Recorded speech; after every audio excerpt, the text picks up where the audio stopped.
ఏంటి అని. And Jeevan sir కూడా ఇంట్రడక్షన్ అవసరం లేదు కాబట్టి మనం స్టార్ట్ చేద్దాం. Sir, Jeevan sir. ఆ, ఆ, మిత్రులందరికీ నమస్కారాలు. ఆ, సిటీ యూనిట్ వాళ్ళు అంటే నాతో సహా ఈ జూమ్ మీటింగ్ని కంటిన్యూ చేయడం, ఇది ఒక పనిగా పెట్టుకోవడం నిజంగా చాలా సంతోషకరం. అందరం ఒకసారి కలుసుకుంటాం, విషయాలు వింటాం, కొత్త కొత్త విషయాలు కూడా వినొచ్చు. Sanjeev, I should thank Sanjeev, ఎందుకంటే సంజీవ్ ఇస్ వెరీ పర్టికులర్. మనం రెగ్యులర్గా ఇది చేయాలని ఒక అభిప్రాయంతో ఆయన ఉన్నాడు. ఆ, ఆ, మిత్రులారా, వాళ్ళ సబ్జెక్టు కమిషన్స్, కమిషన్స్, ట్రిబ్యునల్స్. ఈ కమిషన్స్ అంటే ఏంది అసలు? మనకు మామూలుగా కమిషన్స్ మనకు తెలుసు, చాలా కమిషన్స్ ఉన్నాయి. మొత్తం అసలు ప్రభుత్వానికి సంబంధించిన అంటే ఆ, పాలనా వ్యవస్థకు సంబంధించిన కమిషన్స్ చాలా ఉన్నాయి. దాదాపు ఒక 32 కమిషన్స్ ఉంటాయి పాలనా వ్యవస్థకు సంబంధించినవి. అవి కాదు, అవి వేరు. అవి ప్రభుత్వం పాలసీలకు సంబంధించింది, అట్లాగే ప్రభుత్వం పాలనకు సంబంధించింది. కానీ అది దాంట్లో చాలా ఉన్నాయి. మీకు సిఎస్పి కమిషన్తో సహా మనం ఎదుర్కొంటే nomadic tribes commission, BC commission, labour commission, central vigilance commission, agriculture commission, price commission, ఇట్లా చాలా దాదాపు నాకు ఒక 32 లెక్కలు వచ్చినాయి. అవి రెగ్యులర్గా అంటే పర్మనెంట్గా ఉండే కమిషన్స్. అవి పర్మనెంట్గా ఉంటాయి. ఎప్పుడు ప్రభుత్వం చెప్పే దాన్ని బట్టి పాలసీస్ తయారు చేస్తుంటాయి. రెగ్యులర్గా దానికి పర్మనెంట్ స్టాఫ్ ఉంటుంది, పర్మనెంట్ ఆఫీసర్స్ ఉంటారు, సమ్ టైమ్స్ రిటైర్డ్ జడ్జెస్ ఉంటారు, లేకుంటే ఐఏఎస్ ఆఫీసర్స్ ఉంటారు. దానికి ఒక ఆఫీస్ ఉంటుంది. అది రెగ్యులర్గా మానిటరింగ్ స్టాఫ్ ఉంటుంది. వాళ్ళు చాలా అంటే వాళ్ళు మొత్తం దేశంలో చాలా వాటితో సంబంధాలు ఉంటాయి. స్టాటిస్టిక్స్ డిపార్ట్మెంట్తో కావచ్చు, ఇక పాపులేషన్ చాలా అంటే గవర్నమెంట్ పబ్లిక్ ఒపీనియన్ కొద్దిగా గ్యాదర్ చేస్తుంది. It's a very big task. Central government, state government కొన్ని ఉంటాయి. దాని గురించి మనం ఏం తెలుసుకోవడం లేదు, ఎందుకంటే అవి they are organisations of the government for governance of the governance. People demands ఏంటి, ఏం కోరుతున్నారు, ఏమవుతుంది అంటే వాళ్ళు బాగా చేస్తారు. కానీ మనం ఇవాళ మాట్లాడబోయేది మీ అందరికి తెలిసిందే, కొత్త విషయం కాదు. జ్యుడిషియల్ కమిషన్ ఆఫ్ ఎంక్వైరీ, అట్లాగే tribunals. Judicial commission of enquiry ప్రత్యేకంగా వేసే ఒక విచారణ కమిటీ, కమిషన్ ఆఫ్ ఎంక్వైరీ.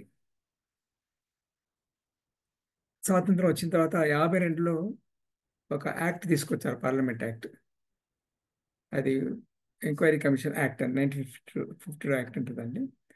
దాంట్లో యాక్ట్ ఏం చెప్తుందంటే, ఎప్పుడన్నా అంటే దేశంలో చాలా లార్జ్ స్కేల్లో హక్కుల ఉల్లంఘన జరిగినప్పుడు, లేక రెండు కమ్యూనిటీస్ దగ్గర లోపల కాన్ఫ్లిక్ట్ వచ్చినప్పుడు, ఏదైనా ఒక క్రైసిస్ ఏర్పడ్డప్పుడు, దాన్ని అంటే అది అది ఎందుకు వచ్చింది, దానికి ఎవరు బాధ్యులు, ఎక్కడ లోపాలు ఉన్నాయి, ప్రజల హక్కులు ఎట్లా భంగం అవుతున్నాయి, దానికోసం ప్రభుత్వానికి సూచనలు ఇవ్వడానికి, అట్లాగే వైఫల్యాలు, ఇతర అంశాలు పాయింట్అవుట్ చేసి చెప్పడానికి ఈ జ్యుడిషియల్ ఎంక్వైరీ కమిషన్ వేస్తారు. ముఖ్యంగా రకరకాల సమస్యలు నియమిస్తారు. మనం ఈ 70 ఏళ్ళ చరిత్ర చూస్తే చాలా ఒక 40-45 దాకా జ్యుడిషియల్ ఎంక్వైరీస్ వేసినారు. దాంట్లో హిందూ ముస్లిం కాన్ఫ్లిక్ట్స్ సంబంధించి చాలా ఉన్నాయి. తర్వాత హిందూ సిక్ వైలెన్స్, హిందువులకు సిక్కులకు కూడా వైలెన్స్, అట్లాగే సిక్కుల మీద వైలెన్స్, వైలెన్స్ ఆన్ దళిత్స్ మీద హింస, సిక్కులకు వ్యతిరేకంగా హింస, యాంటీ సిక్ రైట్స్, ఇందిరాగాంధీ అని పేరు ఇప్పుడు. అట్లాగే ఆ, బొంబాయిలో జరిగిన రైట్స్, ఇటువంటి ఇట్లా వేరియడ్ సబ్జెక్ట్స్ అన్నిట్లో కూడా మాస్గా అంటే ఒక గుంపుగా మొత్తం ఒక సమూహం యొక్క హక్కులు భంగం అవుతుంది. చాలా మంది గాయపడతారు, కొందరు మరణిస్తారు. ఆ ప్రజలు వాళ్ళ హక్కులు కాపాడుకోలేకపోతారు. హక్కులు కాపాడే ఇన్స్టిట్యూషన్స్, పోలీస్ కావచ్చు, రెవెన్యూ కావచ్చు, ఇంకా అవి సరిగా కాపాడలేకపోతే, లేక ఇండిఫరెంట్గా ఉంటే, సో ఈ అంశాలన్నీ చెప్పడానికని ఆ, ఒక జ్యుడిషియల్ ఎంక్వైరీ కమిషన్ ప్రభుత్వం అపాయింట్ చేస్తుంది. ప్రభుత్వం మామూలుగా దానంతటనే అపాయింట్ చేయదు. బాగా పబ్లిక్ అవుట్క్రై అంటారు. పబ్లిక్ బాగా గొడవ చేసినప్పుడు లేదు దీని మీద ఎంక్వైరీ చేయవలసిందే. మనం మామూలు ఎంక్వైరీ కాదు. మనం మామూలుగా ఎన్కౌంటర్ మీద ఎంక్వైరీ చేయించండి అని అడుగుతుంటాం. అట్నే ఆ, ఇట్లా ఎంక్వైరీ చేయించండి అని అంటే మనకు మామూలు అయిపోయింది. అది కాదు. బట్ ఇది సమ్ టైమ్స్ పార్లమెంట్లో ప్రతిపక్ష పార్టీలు బాగా డిమాండ్గా పెడతాయి. తర్వాత మీడియా ప్రజల అభిప్రాయాన్ని బాగా బలంగా చెప్తాయి.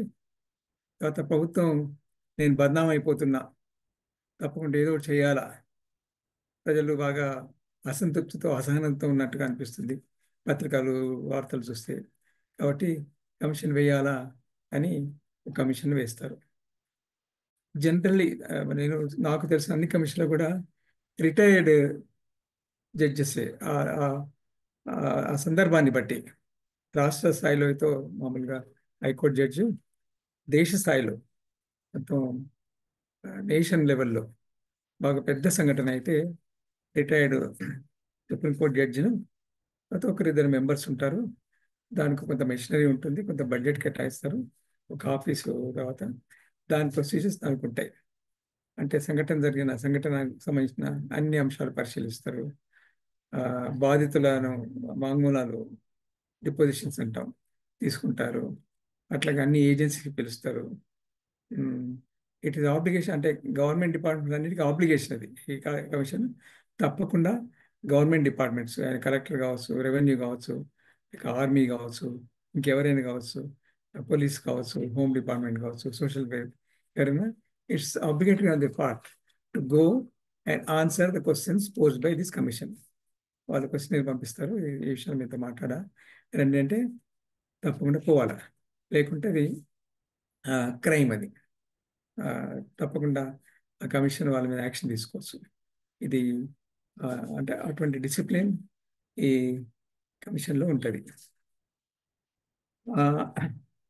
అయితే ఇది కాకుండా మనం ట్రిబ్యునల్ అని కూడా ఉంటుంది. ట్రైబ్యునల్ అనేది కూడా వింటుంటాం. ఈ ట్రైబ్యునల్ ఏంది అసలు? ఆ, ట్రైబ్యునల్ అనేది ఆ, వివాదాలు పరిష్కరించడానికి, అంటే ప్రజలకి ఇతరులకు వచ్చే వివాదాలు కాదు, కానీ కొన్ని సంస్థలు, అంటే నీరు ఉందనుకోండి, నీరు పంపిణీ విషయంలో వివాదాలు, అట్లాగే బార్డర్కి సంబంధించిన వివాదాలు, భూమికి సంబంధించిన కొంత భూమి రెవెన్యూలో ఉంటుంది, కొంత ఫారెస్ట్ ఉంటుంది, కొంత స్టేట్కి అవతల వైపు ఉంటుంది, కొంత యువతల వైపు ఉంటుంది. దాన్ని ఆ వివాదం పరిష్కరించడానికి అవి ట్రైబ్యునల్స్ ఉంటారు. ట్రైబ్యునల్లో కూడా ప్రతి ట్రైబ్యునల్కి కొంత పీరియడ్ ఉంటుంది. ఈ పీరియడ్లో కొన్ని పర్మనెంట్ ట్రైబల్స్ ఉంటాయి, ట్రైబ్యునల్స్ ఉంటాయి. ఫర్ ఎగ్జాంపుల్ అన్ని అన్ని నదుల మీద ట్రైబ్యునల్స్ ఉన్నాయి. మీకు మీరు ఆ, కావాలని మిక్స్ అవుతాను. చాలా నర్మదా మీద ఉంది, బచావత్ మనకు తెలుసు, అట్లాగే రావి నది మీద ఉంది, జీలం మీద ఉంది, అన్ని నదుల మీద.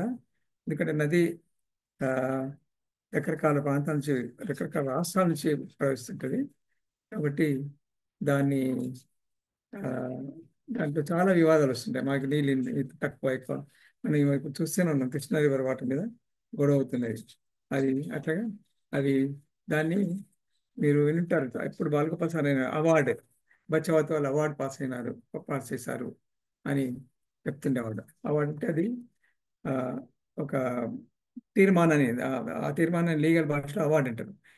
ఈ నీళ్ళు మీరు ఇన్ని వాడుకోండి, ఈ బార్డర్ మీరు కొంత వెనక్కు జరగండి, మీరు కొంత ముందుకు రండి, లేకుంటే ఈ భూమి కొంత ఇటు రావాలా, కొంత అటు పోవాలా. ఇట్లా ట్రిబ్యునల్స్ అన్నీ కూడా అవార్డు పాస్ చేస్తాయి. అయితే ఇవన్నీ కూడా మళ్ళీ ఈవెన్ ట్రిబ్యునల్ జడ్జిమెంట్ కూడా ట్రిబ్యునల్ జడ్జిమెంట్లో కొంచెం ప్రత్యేకత ఏంటంటే almost it's a Kashi legal body, Kashi judicial body. అది దాదాపుగా కోర్టుకు సంబంధించిన మ్, కోర్టుకు సంబంధించిన ఒక ఆదేశం లాగానే పనిచేస్తుంది. అందుకనే ట్రిబ్యునల్ కోర్టు లాగానే ఉంటుంది. ఆ, కృష్ణ బచావత్ నేను బాలగోపాల్తో 2 సార్లు వెళ్ళాను, చూస్తాను. మనం ఆర్గ్యుమెంట్స్ పెడతాం, అవతల పక్షం వాళ్ళు ఆర్గ్యుమెంట్స్ పెడతారు. తర్వాత అవన్నీ చూసిన తర్వాత చివరికి చాలా అన్నీ జరిగిన తర్వాత, అన్నీ అయిన తర్వాత ట్రిబ్యునల్ ఒక జడ్జిమెంట్ పాస్, దాన్ని అవార్డు అంటారు. So that award is binding. చాలా ఇంపార్టెంట్ విషయం ఏంటంటే ఈ ట్రిబ్యునల్ ఇచ్చే award binding on both the part. మేము చేయడం అనడానికి వీల్లేదు. అట్లా అంటే you are defying the court. Almost supreme court లాంటి కోర్టుని నువ్వు ఎదుర్కొన్నా అంటే తిరుగుబాటు చేస్తున్నట్టే, డిఫై. కాబట్టి అది దీస్ ఆర్ కాల్. దీనికి దీనికి కూడా ఒక్కోసారి అసెంబ్లీ తీర్మానం ఉంటుంది, ఒక్కోసారి పార్లమెంట్ తీర్మానం ఉంటుంది. కానీ నీటికి సంబంధించి దాదాపుగా అన్ని రాష్ట్రాలకి అని పర్మనెంట్ ట్రిబ్యునల్స్ ఉన్నాయి. మీరు వెబ్లో చూసి తెలుస్తాయి. అన్ని దేశంలో ఉండే అన్ని నదులకు, ఒకటి రెండు నదులకి ఇంటర్నేషనల్ అంటే ఒక నది అక్కడ కూడా చైనాలో బట్టి కొంత హిమాలయ పర్వతాలు వస్తాయి, అక్కడ కూడా ఉంటుంది. దాని గురించి ఇట్లా అంత వివరాలు పోవడం లేదు, మనం కమిషన్ మాట. కాబట్టి ఇది విషయం. మన అనుభవంలో అంటే పౌరకుల సంఘం అనుభవంలో మనం చాలా కమిషన్ల గురించి వింటున్నాం. బాంబే రైట్స్ గురించి విన్నాం, సిక్ రైట్స్ గురించి విన్నాం. అట్లాగే మనం మన రాష్ట్రానికి వస్తే కొన్ని కమిషన్స్తో మనకు అనుభవాలు ఉన్నాయి. మొదటి అనుభవం మనకు ముక్తదర్ కమిషన్ 78లో అనుకుంటా. రమీజాబీ కేసు అది. రమీజాబీ అనే ఒక ముస్లిం మహిళ ఇక్కడ ఈ శివం రోడ్ నుంచి ఎటపోయి వస్తుంటే ఆమెను రాత్రిపూట రిక్షాలో భార్య భర్త వస్తున్నారు. ఇద్దరు బీట్ కానిస్టేబుల్స్ ఆపి ఆమెను తీసుకుపోయినాడు. భర్త ఇంటికి పోయినాడు. భర్త బహుశా చెప్పడానికి వెళ్ళినట్టుంది. ఆ పోలీస్ స్టేషన్లో ఆమె పట్ల చాలా సభ్యంగా ప్రవర్తించే కాకుండా ఆమెను ఎస్ఐతో పాటుగా సిఏతో పాటుగా 4 కానిస్టేబుల్స్ రేప్ చేస్తారు. తర్వాత రేపు కంటే ముందే ఆమె తీసుకుని వాళ్ళ ఇంటికి పోతారు. అక్కడెక్కడ చత్రినాకలు ఎక్కడో వెళ్ళి ఉంటుంది. వెళ్ళి ఆయన భర్తను కూడా తీసుకొస్తారు. షేక్ ఇమామ ఏమని పేరు నేను రాసుకుని చెప్తాను. బాగా టార్చర్ చేస్తే ఆయన చనిపోతాడు, ఈమె రేప్ చేస్తారు. ఇది సంఘటన. చెన్నారెడ్డి ముఖ్యమంత్రి అనుకుంటా. చాలా పెద్ద గొడవైంది. నేను అప్పటికి పౌరకుల సంఘంలో ఇంకా రాలేదు. పౌరకుల సంఘం అప్పుడే ఫామ్ అయింది. అంటే స్టేట్ కమిటీ ఫామ్ కాలేదు, కానీ వరంగల్ కమిటీ ఫామ్ అయింది.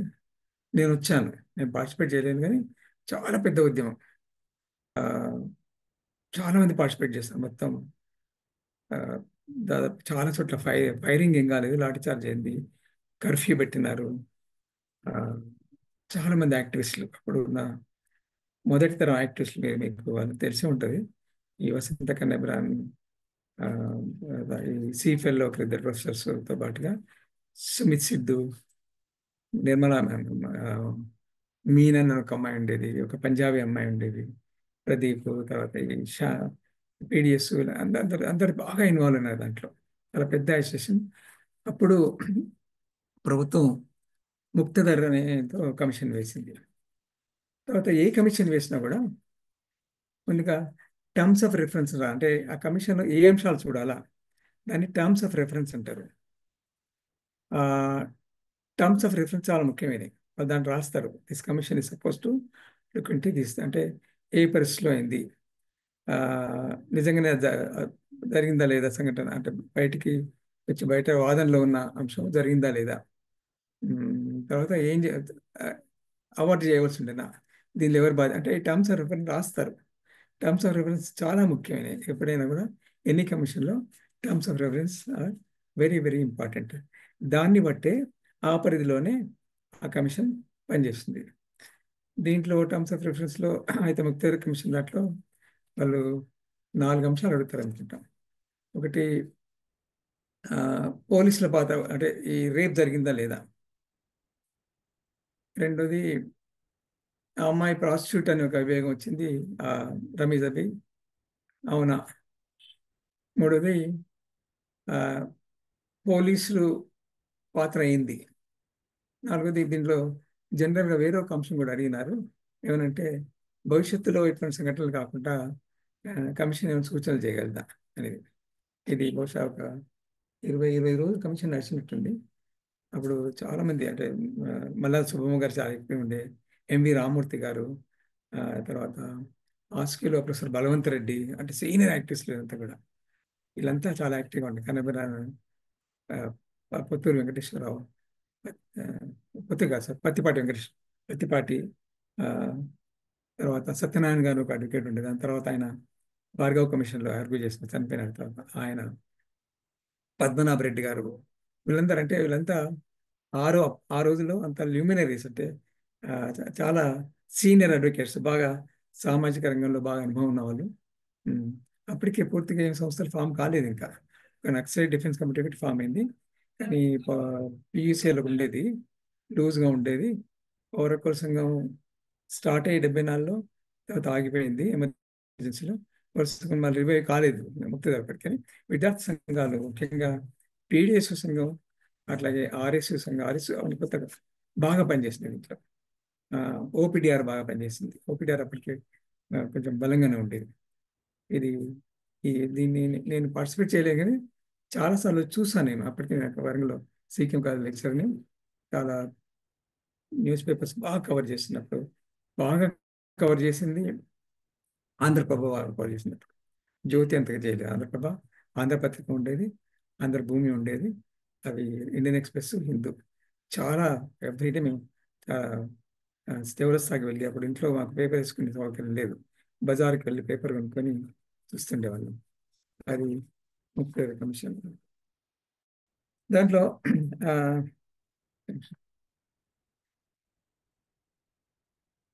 అప్పుడు ఫైరింగ్ జరిగింది, 11 ప్లేస్లో ఫైరింగ్ అయింది.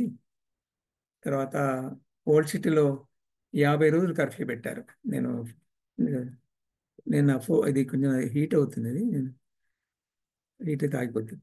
ఓల్డ్ సిటీలో కర్ఫ్యూ పెట్టారు, 50 రోజులు కర్ఫ్యూ ఉంది, 11 ప్లేసెస్లో ఫైరింగ్ అయింది. ఉమ్, ఈయన జడ్జి బహుశా హైదరాబాద్ నేటివ్ అనుకుంటా, ముక్తదర్ గారు, హైకోర్టు జడ్జి. ఉమ్, ఈ సంఘటన నల్లగొండ పోలీస్ స్టేషన్లో జరిగింది. చాలా భయంకరమైన సంఘటన అసలు. మీరు వివరాలు చూస్తే అసలు వాడు ఇన్స్పెక్టర్ చెప్తే బాగుండదేమో, పోగానే బట్టలు ఇప్పమంటాడు, ఇప్పదు, లాగి చింపేస్తాడు, చింపేసి అగ్నంగా నిలబెడతాడు. ఆ, ఆమె చాలా డిపోజ్ చేసింది అంత చెప్పింది ఆమె. చాలా భయంకరమైన సంఘటన ఇది. ఆ, తర్వాత ఈ కేసులో ఆ, టెన్ కండల్కర్ అనే ఒక డాక్టర్ చాలా అన్యాయంగా బిహేవ్ చేసినాడు. ఆయన అసలు రేపే జరగలేదని చెప్పిండు. ఆయన చాలా పాపులర్ డాక్టర్ ఆ రోజుల్లో. ఇక్కడ ఆర్టీసీ క్రాస్ దగ్గర ఉండేవాడు, పెద్ద ఏజ్డ్ మ్యాన్. ఆ తర్వాత అసలు రేపే కాలేదు అని వాళ్ళ పోలీస్ ఆర్గ్యుమెంట్ అంతా కూడా, ఈమె అక్కడ విటుల కోసం నిలబడింది, నిలబడితే మేము తీసుకొచ్చాం, ఈమెకి ఈ విటుల దగ్గరికి పోవడం, సెక్స్ చేయడం అనేది రోజువారీ కార్యక్రమం అని ఒక ఆర్గ్యుమెంట్ త్రూఅవుట్ మొత్తం కమిషన్లు అంతా కూడా వాళ్ళు అదే చెప్పినారు. ఆ, దాంట్లో ఇన్స్పెక్టర్తో పాటు ఒక నలుగురు, ఒక ఇద్దరు కానిస్టేబుల్స్, అన్ఫార్చునేట్లీ ముగ్గురు ముస్లిం కానిస్టేబుల్స్, ముగ్గురు కానిస్టేబుల్స్, ఒకటి మసూదన్, ఇంకోటి నేను పేరు మర్చిపోయినాను. అక్కడ కొంత పాత ఆర్టికల్ ఒకటి ఉంది, అది చూసాను. దాంట్లో ముక్తార్ కమిషన్ దాంట్లో రికమెండ్ ఏం చేస్తున్నారంటే ఈ 5గురిని అరెస్ట్ చేయమన్నాడు. ఇన్స్పెక్టర్తో పాటు ఇంకా నలుగురు కానిస్టేబుల్స్ని వాళ్ళు అరెస్ట్ చేశారు. ఆ, తర్వాత డిపార్ట్మెంటల్ ఎంక్వైరీ కండక్ట్ చేసి వాళ్ళని రిమూవ్ చేయమన్నారు. ఇది దాంతో కొంత అప్పుడు సద్దుమణిగింది. ఆ, కానీ ఆ, చాలా విచారకరం, ఆశ్చర్యకరమైన విషయం ఏంటంటే ఆ, పోలీస్ డిపార్ట్మెంట్ అంతా కూడా అప్పుడు బహుశా రంగయ్య నాయుడు ఉన్నాడు అనుకుంటే డీజీపీగా, రంగయ్య అందరూ పోలీసులను పోలీసులకు ఒత్తాసు పలికిండు. చాలా లూజుగా మాట్లాడడం, లేదు వేషాలకు కూడా హక్కులు ఉన్నాయా, వేషాలు ఆ, సమాజాన్ని పాడు చేస్తున్నారు, వీళ్ళంతా సమాజాన్ని నాశనం చేస్తున్నారు, వీళ్ళ గురించి కమిషన్లు వేయడం, ఇటువంటి ఆర్గ్యుమెంట్లు పోలీస్ అసోసియేషన్ చాలా స్టోరీస్ వచ్చిన పేపర్లో. అది దీంతో పాటుగా ఒక చాలా అంటే ఒక మంచి పరిణామం ఏంటంటే ముక్తార్ గారు ఒక రెండు చాలా మంచి సూచనలు చేశారు మనందరికి. ఇప్పుడు మనం చూస్తుంది ఒకటి ఏంటంటే, ఒక స్త్రీని పోలీస్ స్టేషన్ తీసుకెళ్ళినప్పుడు ఆ, తప్పకుండా పోలీస్ లేడీ కానిస్టేబుల్సే ఆమెను ఇంట్రాగేట్ చేయాలా. జెంట్స్ అంటే మగ పోలీసులు ఇంట్రాగేట్ చేసినా కూడా అక్కడ లేడీ కానిస్టేబుల్ ఉండాలా. తర్వాత ఆఫ్టర్ ద డస్క్, చీకటి పడ్డ తర్వాత ఎట్టి పరిస్థితుల్లో కూడా లేడీని పోలీస్ స్టేషన్లో ఉంచకూడదు అనేది ఒకటి రూలింగ్ అప్పుడు ఆయన ఇచ్చింది. దాని తర్వాత అన్ని రాష్ట్రాలు దాన్ని తీసుకున్నాయి. ఇది రెండు మాత్రం చాలా మంచి సూచనలు ఆయన చేసినాయి. ఒకవేళ చీకటి పడే టైం వస్తే ఆమె దగ్గరలో ఉన్న ఒక వెల్ఫేర్ హోమ్, అది ఈ మహిళలకు సంబంధించిన హోమ్లో కానీ ఇంకెక్కడ కానీ పెట్టాలా ప్రొటెక్షన్లో అనేది చాలా మంచి సూచనలు చేశారు ఆయన. సో దీంట్లో అతి విచారకరం ఏంటంటే, ఒక 3 ఏళ్ల తర్వాత అనుకుంటా 78లో జరిగితే, 80 82 82లో అనుకుంటా, ఆ, డిపార్ట్మెంట్ ఆ, కేసు కోర్టుకు పోయిన తర్వాత ఆమె గవర్నమెంట్ కేసు పెట్టింది. దాని మీద ఆ, ఆ పోలీసులు ఆ, హైకోర్టులో మళ్ళీ ఒక పిటిషన్ వేస్తారు. ఏంటంటే ఈ కేసు ఇక్కడ ట్రయల్ ఇక్కడ కాదు, మాకు ఈ రాష్ట్రంలో ట్రయల్ కాకూడదు, ఎందుకంటే ఆ జడ్జి ఏదో కొన్ని కారణాలు చెప్పండి, నాకు సరి గుర్తులేదు, ఇది నాకు దొరకలేదు కూడా. ఆ జడ్జి బహుశా ఎక్కడ వాడే కావచ్చు. ఏదో కొన్ని on some plea they pleaded that their case should be tried in neighboring state. అప్పుడు ఆ కేసును రాయచూరు షిఫ్ట్ చేశారు. 81లో అనుకుంటా, అది ఫాలో అయిన తరకు రాయచూరులో జడ్జ్ నవద్గి అనే ఒక జడ్జి చాలా భయంకరమైన తీర్పు చెప్పినాడు. రేపే కాలేదు. ఆ, తర్వాత ఈ appreciated the police for their investigation. తర్వాత వాళ్ళందరినీ అక్విట్ చేసినారు. అది చాలా విచారకరం. దాని తర్వాత ఆ, ఏ సంఘం కూడా ఫాలో అప్ చేయలేదు. ఇది ఇది ఆ, దానికి సంబంధించిన దాంట్లో మనం పాల్గొన్నాం. అంటే ఏపీసీఎల్సీగా కాదు, కానీ నేను వచ్చేవాడిని అంటే చూసినాం మేము. యాక్టివిస్ట్గా ఏం పాల్గొనలేదు, but I was following it very very closely. అంతకంటే ముందే అంతకంటే ముందే భార్గవ కమిషన్ కింద రావడం జరిగింది. భార్గవ కమిషన్ నేను చూశాను. భార్గవ కమిషన్ ఎప్పుడు అంటే 78, జస్ట్ అంతకు ముందే, దీనికంటే ముందే భార్గవ కమిషన్ క్లోజ్ అయిందని. అందుకని వాతావరణం చాలా ఆ, ఆ, వేడిగా ఉండే. అందుకని దీని మీద చాలా పెద్ద ప్రొటెస్ట్ వచ్చింది. భార్గవ కమిషన్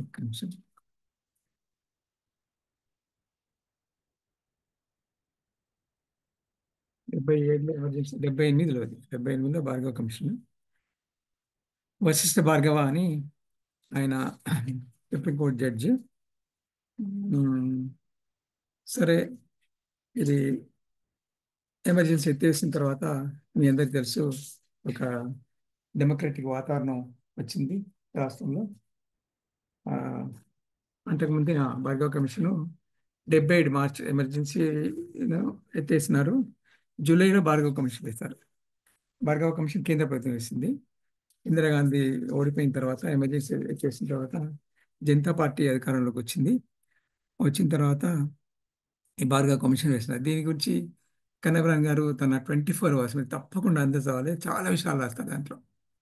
చాలా విషయాలు అంటే చాలా విషయాలు రాస్తున్నారు. భార్గవ కమిషన్ ఎట్లా వేసినారు, దాంట్లో లోక్ నాయక్ జయప్రకాష్ పాత్ర ఏంటి, కృష్ణాయర్ పాత్ర ఏంటి, అరుణ్ షోరీ ఎటువంటి పాత్ర ప్లే చేసినారు, బీజీ వర్గీస్ ఎటువంటి పాత్ర ప్లే చేసినాడు.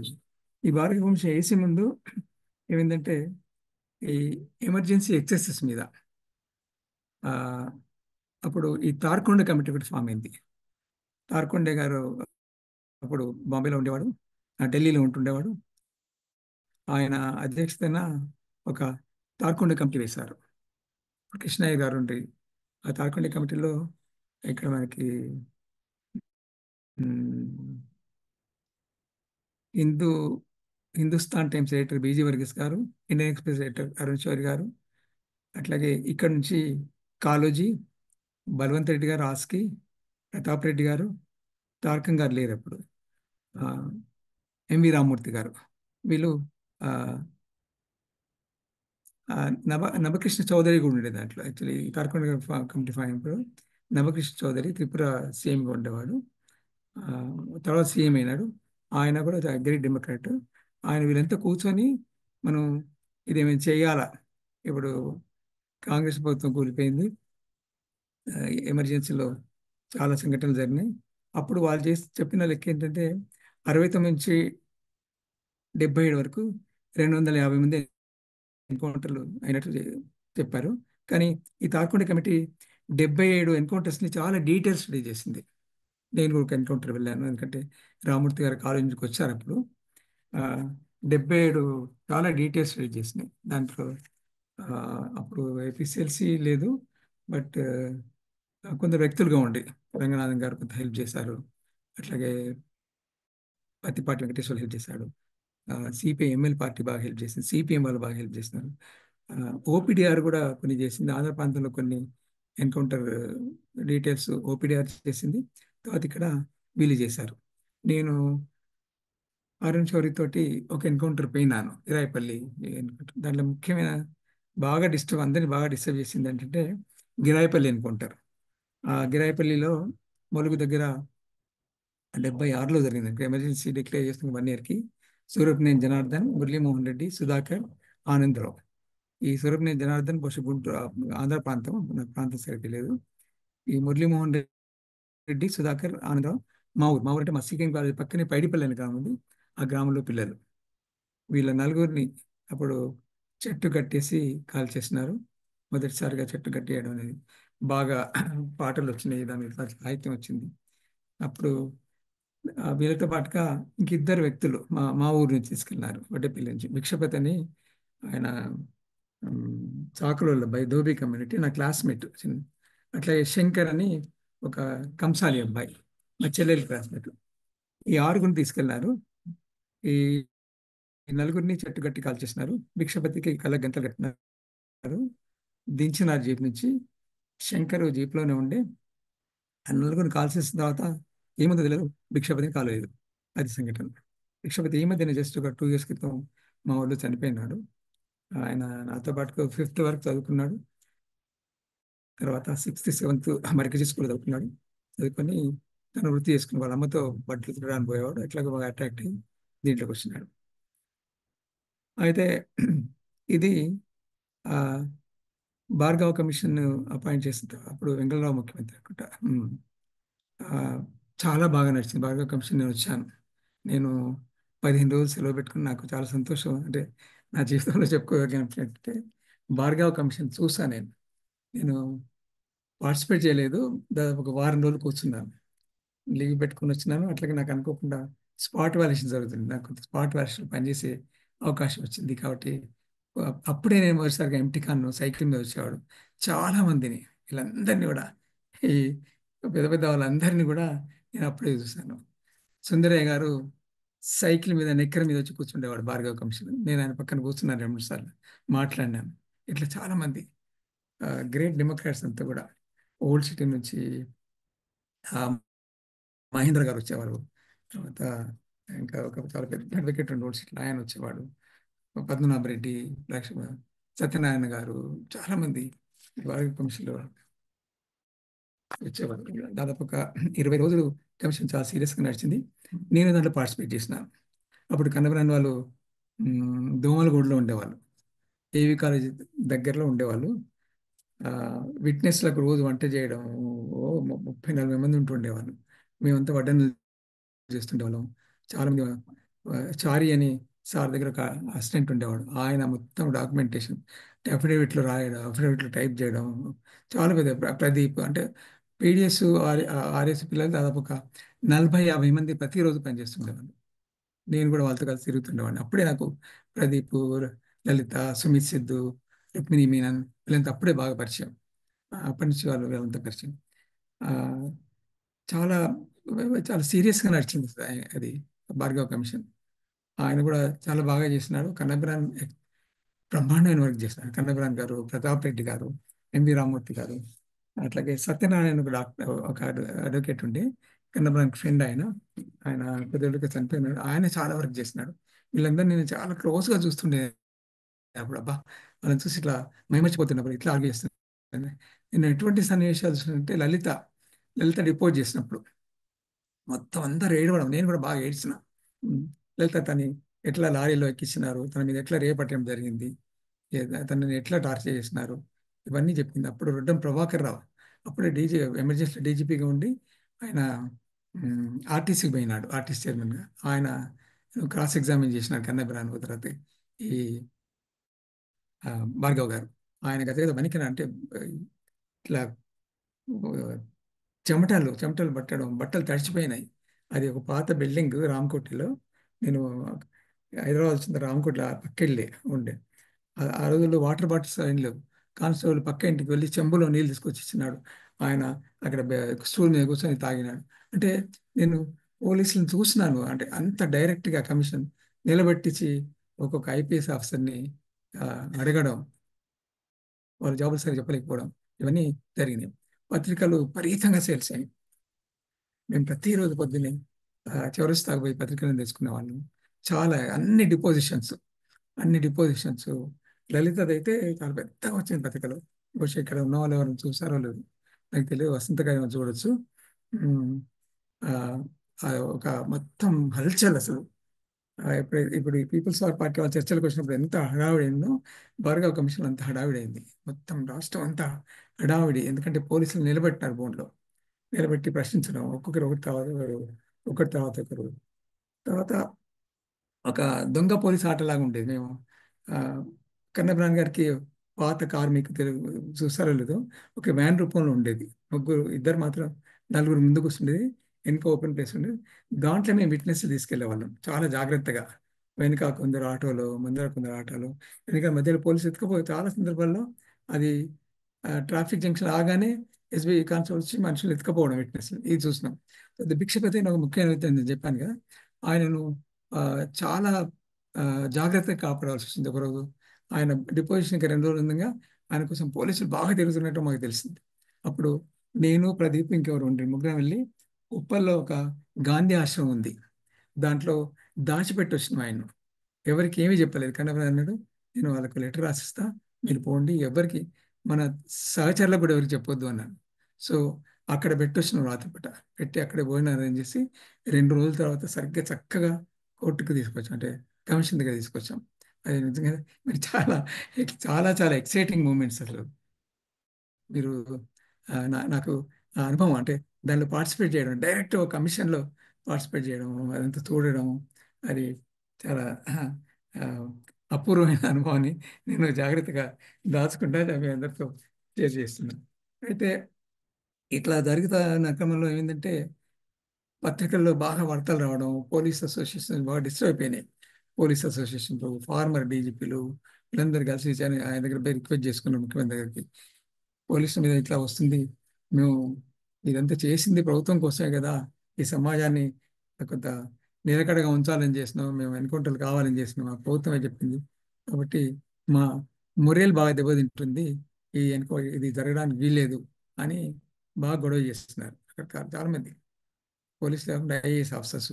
మేము చాలా స్టోరీస్ విన్నాం, మాకు సరిగ్గా తెలియదు, కానీ పత్రికలు వస్తున్నాయి. అప్పుడు 2 నెలల తర్వాత అనుకుంటా దాన్ని ముఖ్యమంత్రి ఆ, ఇన్ కెమెరాలో ఈ భార్గవ కమిషన్ కండక్ట్ చేయండి అని ఒక ఆర్డర్ పాస్ చేసినాడు.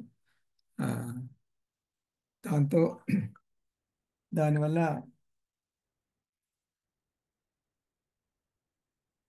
దాంతో అంత అప్సెట్ అయిపోయినారు, భార్గవ్ అప్సెట్ అయిపోయినాడు. అప్పటికి ఇంకా చాలా దా మొత్తం ఈ వీళ్ళు వీళ్ళ ఈ 17 కేసులు, వీళ్ళ 77 అఫిడవిట్లు, తర్వాత వీళ్ళు కనీసం గిరాయిపల్లి కూడా పూర్తి కాలేదు. గిరాయిపల్లి కూడా పూర్తి కాలేదు కాకముందే ఇన్ కెమెరా అన్నారు. గిరాయిపల్లి సగమే అయింది ఇంట్రాగేషన్ అంతా. ఇంకా చాలా కేసులు ఉండే, రామ్ నర్సయ్య వీళ్ళు దాంట్లోనే ఉండే. ఆ టైంలోనే రామ్ నర్సయ్య వీళ్ళని ఆ, ఒక 19 మాత్రం చాలా డీటెయిల్స్ ఉండేది. 19 వివరాలు తార్కొండ కమిటీస్, దాంట్లో 15 సబ్మిట్ చేసినట్టుంది. ఆ టైంలోనే అది అది ఆ, ఆపలేదు, ఇన్ కెమెరా అన్నారు. భార్గవ ఏమీ చెప్పలేదు, తను నేను ఢిల్లీ వెళ్ళిపోతాను, మళ్ళీ టైం తీసుకొని వస్తా అన్నాడు. దాని తర్వాత అది ఆగిపోయింది అంతే, భార్గవ కమిషన్ మధ్యలో ఆగిపోయింది. దాని మీద ఏమీ అవుట్కమ్ లేదు. ఆ, దాంట్లో రిజల్ట్ ఏమీ లేదు, ఎవరికి శిక్షలు లేవు. ఆ, ఇట్లా జరిగింది. కన్నప్రాణ మీరు, నా ఒక రిక్వెస్ట్ ఏంటంటే తప్పకుండా ఈ మీటింగ్ వింటున్న వాళ్ళందరూ కూడా కన్నప్రాణ 24 గంటలు చదవండి. దాంట్లో చాలా విషయాలు రాసినాయి ఆయన. ఎందుకంటే తన జీవితంలో చేసిన ఒక పెద్ద పనిగా ఆయన చెప్పుకుంటాడు. భార్గవ కమిషన్ ఆర్గ్యూ చేయడం, భార్గవ్ని కన్విన్స్ చేయడం, ఎన్కౌంటర్లే, ఈ all the are cold blooded murders, and పోలీసులకు ప్రభుత్వం టోటల్ ఇంప్యూనిటీ ఇచ్చింది అనే విషయంలో justice Bhargava could be convinced through this people. అందుకని నేను చాలా పెద్ద ఒక 20-25 పేజీలు రాసినట్టుంది దాంట్లో 24 గంటలు. అది చూడండి. ఇది ఆ, నా అనుభవం భార్గవ కమిషన్. తర్వాత దీని తర్వాత అంటే ఈ కమిషన్లు ఇట్లా ఇట్లా అంటే దేశంలో ఈ కమిషన్లు అవి చేస్తున్న సమయంలోనే ఆ,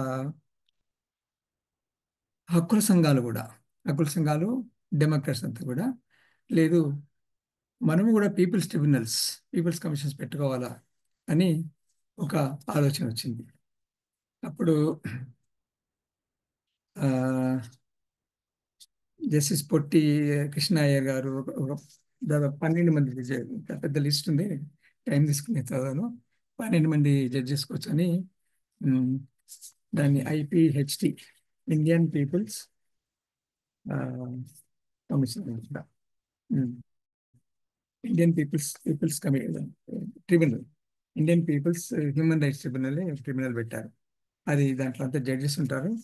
వాళ్ళు ఇండిపెండెంట్గా ఎట్లాగైతే కమిషన్ కండక్ట్ చేస్తుందో ఎంక్వైరీస్ అట్లా కండక్ట్ చేసి దాన్ని ప్రభుత్వానికి పంపిస్తారు. సేమ్ ఇట్లాగే నోటీసులు ఇస్తారు, డిపోజిషన్స్, దానికోసం ప్రజా సంఘాలు, హక్కుల సంఘాలు అవన్నీ దానికి కావాల్సిన గ్రౌండ్ వర్క్ అంతా చేస్తుంటాయి. దీంట్లో మన అనుభవం అంటే, నేను అప్పుడు వెళ్ళలేదు, బాలగోపాల్ కూడా రాలేదు, బాలగోపాల్ ఉండేప్పుడు నేను వరంగల్ ఉంటాను. చింతపల్లిలో జరిగిన సంఘటన. చింతపల్లిలో ఇది ఎప్పుడు జరిగింది, 78. చింతపల్లిలో అంటే అప్పటికే నక్సలైట్ల మీద బాగా నిర్బంధం మొదలైంది.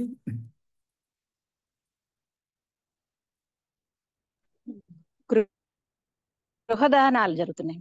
ఆ, ఇది ఆదివాసీ గ్రామాలకు వెళ్ళి ఆదివాసీ చింతపల్లిలో గ్రామాలకు 87లో అనుకుంటా కదా. ఇండియన్ పీపుల్స్ ట్రిబ్యునల్ 87లో ఫామ్ అయింది. చింతపల్లిలో మార్చిలో 1987లో జరిగింది ఈ సంఘటన. దాంట్లో ఆ, పోలీసులు 46 హ్యామ్లెట్స్ కాల్ చేసినారు. దానిలో 46 హ్యామ్లెట్లలో ఒక్క నిమిషం.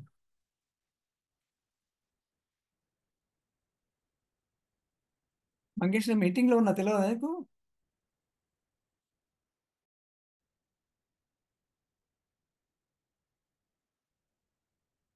ఆ, ఆడ 2 ట్రైబ్స్ అనుకుంటా, కొందులు, బగతలు, సామంతులు, 3 ట్రైబ్స్. దీంట్లో అప్పుడు పోలీసులు 638 ఇండ్లు కాల్ చేస్తున్నారు 46 గూడాలలో శ్రీకాకుళంలో. దాని మీద పీపుల్స్ ట్రిబ్యునల్ పెట్టారు. అప్పుడు కేవీ రమణారెడ్డి గారు ఈ ట్రైబల్ కమిటీ ఉండే ఒకటి, ట్రైబల్ రిలీఫ్ కమిటీ అనేది, దానికి కన్వీనర్గా ఉండే ఆయన కృష్ణ ఆయనకి లెటర్ రాశాడు, ఇదంతా ఇట్లా ఇట్లా జరిగిందని.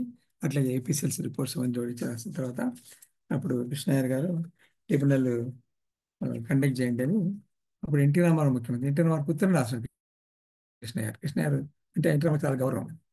అందుకని ఆయనకు సమస్య వచ్చినప్పుడు కృష్ణయ్యర్ బెంగళూరుకి వెళ్ళి ఆయనతో ఇక్కడ తీసుకొచ్చినాడు నాదెండ్ల భాస్కర్ విషయంలో.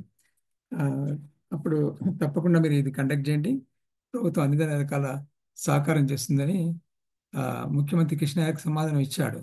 ఇచ్చి వైజాగ్ కలెక్టర్ లెటర్ కూడా రాసిన, ఇట్లా కమిషన్ కూర్చుంటుంది, వాళ్ళకి అన్ని రకాలుగా ఇది చేయాలని. ఆ కమిషన్ కూర్చుంది. దానికోసం బహుశా ఇప్పుడు కృష్ణ ఏపీసీఎస్ ఉన్నారో లేక రీసెస్ స్కాలర్, ఆ రిపోర్ట్లో రీసెస్ స్కాలర్ ఉంది. దీనికి సంబంధించి ఒక మంచి రిపోర్ట్ ఉంది, నేను మన అందరూ చదవాలి. ఇది ఇండియన్ పీపుల్స్ ట్రిబ్యునల్, IPHT దీని పేరు. అప్పుడు HRL వాళ్ళు కూడా దీంట్లో ఉండేవాళ్ళు, హ్యూమన్ రైట్స్ లా నెట్వర్క్. దాంట్లో చాలా పెద్ద పెద్ద జడ్జెస్ ఉండేది. అన్ని పేర్లు ఇప్పుడు అవసరం లేదు కానీ కృష్ణయ్యర్ ఉండే, మీర్ దేశాయ్ ఉండే, రాజేంద్ర సచారు, వీళ్ళంతా కలిసి పెట్టినారు 16 మంది మెంబర్లు. అందరు retired judges, most of them. ఒక మీర్ దేశాయ్ తప్ప అందరూ రిటైర్డ్ జడ్జెస్ కలిసి పెట్టిన కమిటీ ఇది. దాని తరఫున ఇద్దరు వచ్చారు. ఆ, వాళ్ళిద్దరు పేర్లు మర్చిపోయినాను నేను. ఇక్కడ వైజాగ్లో ఎక్కడో ఏదో ప్లేస్ ఉంది, అక్కడ జరిగింది. ట్రైబల్స్ బాగానే వచ్చారు. 3 రోజులు ఏమో జరిగిన తర్వాత 4వ రోజు మఫ్టీలో పోలీసులు వచ్చి బాగా డిస్టర్బ్ చేశారు. డిపోజిషన్ ఇస్తున్న ట్రైబల్స్ని లాక్కెళ్ళినారు, దాడి చేసినారు, కొట్టినారు, చాలా గొడవ చేసినారు. దాని తర్వాత కలెక్టర్ చెప్పిన కలెక్టర్ పట్టించుకోలేదు. మళ్ళీ ఎన్టీ రామారావుకి లెటర్ రాసిండ్రు. ఇట్లా అంటే ఎన్టీ రామారావు మళ్ళీ తప్పు చేయలేదు. దానికి ఆ ట్రిబ్యునల్ రిపోర్ట్ తయారు చేసి ఒక రిపోర్ట్ రిలీజ్ చేసింది. ఆ రిపోర్ట్ మన దగ్గర ఉంది. నా కృష్ణ దగ్గర, నా దగ్గర కూడా ఉంది. కృష్ణ నాకు పంపిస్తాడు, నేను అందరూ పంపిస్తాను. అంటే దీని ఇండిపెండెంట్ ట్రిబ్యునల్ అంటారు, ఇండిపెండెంట్ పీపుల్స్ ట్రిబ్యునల్. ఒక స్వతంత్రమైన స్వచ్ఛంద ట్రిబ్యునల్ లాంటిది. ఇది ఇది మనం చేసిన ఒక రెండో, అంటే ఏపీసీఎల్సీ చేసింది మొదటిది. దీని తర్వాత బషీర్బాగ్ కాల్పులప్పుడు కూడా ఇదే ట్రిబ్యునల్ పేరుతోటి మనము ఇక్కడ ఇక్కడ ఈ నాంపల్లి ఎదురుగా ఒక ముస్లిం కాలేజ్ ఉంది, ఆరిఫ్ అలీ కన్వీనరు, మనకు ఫ్రీగా ఇచ్చాడు ఆయన. చాలా మంచి కాలేజ్ ఇది.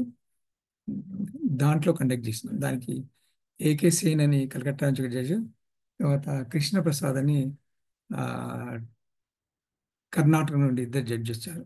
దానికోసం చాలా వర్క్ చేసాం. నాకు మళ్ళీ చాలా సంతోషకరం ఏంటంటే చాలా మైన్యూట్గా బాలగోపాల్ తోటి కలిసి పనిచేసి నేను 40 మంది డిపోజిషన్స్ రెడీ చేయడం, తర్వాత మొత్తం ఒక కోర్టు సీన్కి అక్కడ ఒక కోర్టును తయారు చేసింది. మా కాలేజీ నుండి ఒక అటెండర్ని మా ప్రిన్సిపల్ని అడిగి లీవ్ పెట్టించి తీసుకొచ్చి మామూలుగా ఇట్లా కోర్టులో అనౌన్స్ చేస్తారు కదా, అందరూ హుషియార్, అందరు నిలబడడం, కూర్చోవడం, ఇట్లా చాలా బ్రహ్మాండంగా చేసినాం. చాలా బాగా చేసినాం. ప్రెస్ కూడా బాగా సహకరించింది, పేపర్లో బాగా వచ్చింది. దాదాపు అందరూ మనం అనుకున్న వాళ్ళందరూ చాలా చాలా తిరిగినాం. చాలా వసంత గారు కూడా చాలాసార్లు హాస్పిటల్కి వచ్చింది. అప్పుడు సంఘటనప్పుడు అన్ని తిరిగినాం. అది కాకుండా మళ్ళీ తిరిగి వాళ్ళతో సంతకాలు తీసుకొని వాళ్ళకి ట్రైనింగ్ ఇచ్చి కూర్చోబెట్టి ఒకరోజు ముందు మళ్ళీ వాళ్ళని కలిసి ఏమేమి మాట్లాడాలా, ఎట్లా మాట్లాడాలా, ఇవన్నీ ఇచ్చినాం. తర్వాత అప్పుడు దేశాయ్ గారు ఈ కమిటీ తరఫున గవర్నమెంట్కి రాశాడు, పోలీస్ డీజీపీకి రాశాడు, హోమ్ సెక్రటరీకి రాసినాడు, చీఫ్ సెక్రటరీకి రాసినాడు. కానీ ల్యూక్ వార్మ్ రెస్పాన్స్ అంటే ఎవరు రానేలేదు అసలు. దానికి వాళ్ళు ఎవ్వరు రాలేదు. కాకుండా ఒకటి ఏంటంటే సంతోషం, డిస్టర్బ్ చేయలేదు. 3 రోజులు అనుకుంటా. 3వ రోజు ప్రెస్ మీట్ పెట్టి రిపోర్ట్ రిలీజ్ చేసాం. తర్వాత దీంట్లో జరిగిన ఒక లాభం ఏంటంటే, చంద్రబాబు నాయుడు ఓడిపోయిన తర్వాత మన రిపోర్టు రాజశేఖర రెడ్డి గవర్నమెంట్ తీసుకొని చాలా డీటెయిల్గా స్టడీ చేసి దానిలో చాలా రిలీఫ్ ఇచ్చింది. నాకు తెలిసి రాధా అని ఒక అమ్మాయి టెలిఫోన్ బూత్లో ఉండేది. అది అక్కడ ఈ ప్రెస్ క్లబ్ తర్వాత ఒక టెలిఫోన్ బూత్ ఉండే, అందులో ప్రభుత్వం పనిచేసేది. ఆమెకు బుల్లెటిన్ తగిలింది. ఆమె ఓల్డ్ సిటీలో, ఆ ఏరియా పేరు మర్చిపోయినా నేను. ఆమెను పోయి కలిసాం. అమ్మాయిని తోటలో బుల్లెట్ ఉండే, అది మనం బయటికి తీసుకొచ్చినాం. ఆ అమ్మాయికి దాని తర్వాత ఈ మీ సేవలో జాబ్ ఇచ్చింది. ఇట్లా తర్వాత కొందరికి ఇంకా 3 చనిపోయినారు. ఆ బాలస్వామి కొడుకు ఏదో ఆఫీస్లో అటెండర్ జాబ్ ఇచ్చినాడు వైఎస్ రాజశేఖర రెడ్డి. ఇట్లా కొంత హెల్ప్ జరిగింది. రాజశేఖర రెడ్డి చేశాడు. చంద్రబాబు నాయుడు కలిసిన ఆయన ఏం మాట్లాడలేదు. అనవసరంగా రెచ్చగొట్టి ఏ, ప్రభుత్వాన్ని బదనాం చేసినారు, ఇంకా మీరు వాళ్ళకి కంపెన్సేషన్ అడుగుతారా అన్నారు. వీళ్ళు కన్నవరం వీళ్ళతో అడిగితే అది. కానీ కాంగ్రెస్ గవర్నమెంట్ వచ్చిన తర్వాత కొంత కాంగ్రెస్ గవర్నమెంట్ దాన్ని ఆ, తీసుకొని కొంత సహాయం చేసింది. ఇది ఇది కూడా అంటే ఇది కూడా కొంత డీటెయిల్ చూడాలి మీరు. అప్పటికి స్వేచ్ఛ లేదు, దాంట్లో రాయలేదు నేను. కానీ నా దగ్గర కొంత నోట్స్ ఉంది. ఆ నోట్స్ ఆధారంగా నేను ఇప్పుడు మాట్లాడుతున్నాను. అప్పుడు బాలగోపాల్ రాసిన ఫైనల్ ప్రెస్ నోట్ కూడా నా దగ్గర ఉంది. అన్ని పత్రికలు, ముఖ్యంగా న్యూ డెమోక్రసీ వాళ్ళ పత్రికలను కూడా చాలా డీటెయిల్గా రిపోర్ట్ చేసింది ఎవ్రీడే. అవన్నీ కూడా బహుశా ఇక్కడ ఉన్న వాళ్ళు ఎవరు అటెండ్ నాకు తెలియదు. ఆ, చాలా చాలా విచారకరం ఏంటంటే ఎవరు ఏపీసీఎస్ వాళ్ళు పెద్దగా పట్టించుకోలేదు దీన్ని. ఎవరు ఒక 2 సార్లు సురేష్ వచ్చినాడు, ఆ, కానీ ఎవరు పెద్ద పట్టించుకోలేదు. మరి చాలా అంటే ఎంత సిస్టమేటిక్గా చేసామంటే కోర్టు ఎట్లా నడుస్తుందో అట్లా నడిపించాం. I feel proud. అసలు నేను చాలా గర్వంగా, నేను ఓ, దాంట్లో పనిచేసిన చెప్పడానికి చాలా గర్వంగా ఉంది. దానికి కొంత డబ్బు, మాకు 1,00,000 ఖర్చు అయింది. వాళ్ళిద్దరికి ఫ్లైట్ మనం మన సంస్థ నుంచి ఒక 20,000 పెట్టుకున్నాం మన దగ్గర ఉండే. తర్వాత సిపిఐ కొంత డబ్బు ఇచ్చింది, సిపిఎం వాళ్ళకి కొంత డబ్బు ఇచ్చింది, కాంగ్రెస్ వాళ్ళకి కొంత డబ్బు ఇచ్చినారు. వాళ్ళని మంచి లాడ్జింగ్ లో పెట్టాం, వాళ్ళకి 2 కార్లు అరేంజ్ చేసినాం. అసలు ఆ, మీరంతా ఉంటే బాగుండేది. అసలు ఇక్కడ ఉన్న వాళ్ళు దాంట్లో పార్టిసిపేట్ చేస్తే కొందరు వచ్చి విన్నారేమో, నాకు గుర్తులేదు. బహుశా బాలరాజు వచ్చి ఉంటాడు, టెక్నాలజీ నాకు ఐడియా లేదు. వసంత గారు వచ్చింది. ఇది మనం చేసిన ఒక కమిషన్. అంటే కమిషన్ నమూనాలో ఒక స్వచ్ఛంద సంస్థ, హక్కుల సంస్థ కమిషన్లు పెట్టుకొని ఇప్పటికీ ఐహెచ్పిటి ఇంకా చేస్తూనే ఉంది. చాలా కమ్యూనల్ రాష్ట్రం చేసింది, తర్వాత అస్సాంలో సంఘటనల మీద చేసింది, గో- గోధ్రా దాని మీద చేసింది. రెగ్యులర్గా ఈ పీపుల్స్ ట్రిబ్యునల్ పనిచేస్తూనే ఉంది. ఆ, బహుశా ఛత్తీస్గఢ్ మీదే చేయనట్టుంది. ఇది ఆ, ఇది అయితే టైం ఉందా? హలో ఉంది ఉంది సార్. యా యా రోహిత్, ఉంది టైం ఉంది ఉందా? సార్. యా యా అంటే చాలా అంశాలు నేను దాంట్లో పోవడం లేదు. అయితే ఒక విషయం, ఆ, ఎప్పుడు కమిషన్ పెట్టినప్పటికీ కూడా, అంటే గవర్నమెంట్ పెట్టిన కమిషన్ కూడా, మీరు అన్ని కమిషన్లు చూస్తే, నేను ఒక 20-25 కమిషన్ రిపోర్ట్స్ అయినాను. దీనికోసం బాగా ప్రిపేర్ కావాల్సి వచ్చింది. గవర్నమెంట్ వేసిన కమిషన్లో కూడా గవర్నమెంట్ చాలా ఇండిఫరెంట్గా ఉంది. అంటే గవర్నమెంట్ ఏజెన్సీస్, ఇప్పుడు పోలీసులు కావచ్చు, రెవెన్యూ డిపార్ట్మెంట్ కావచ్చు, ఆర్మీ విషయంలో ఆర్మీ చీఫ్స్ కావచ్చు, ఎవ్వరు కమిషన్లు పట్టించుకోలేదు.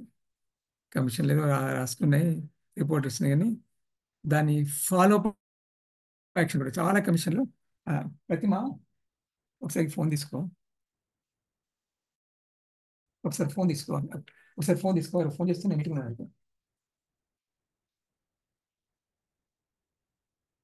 మీటింగ్లో నువ్వు మాట్లాడలేదని చెప్పి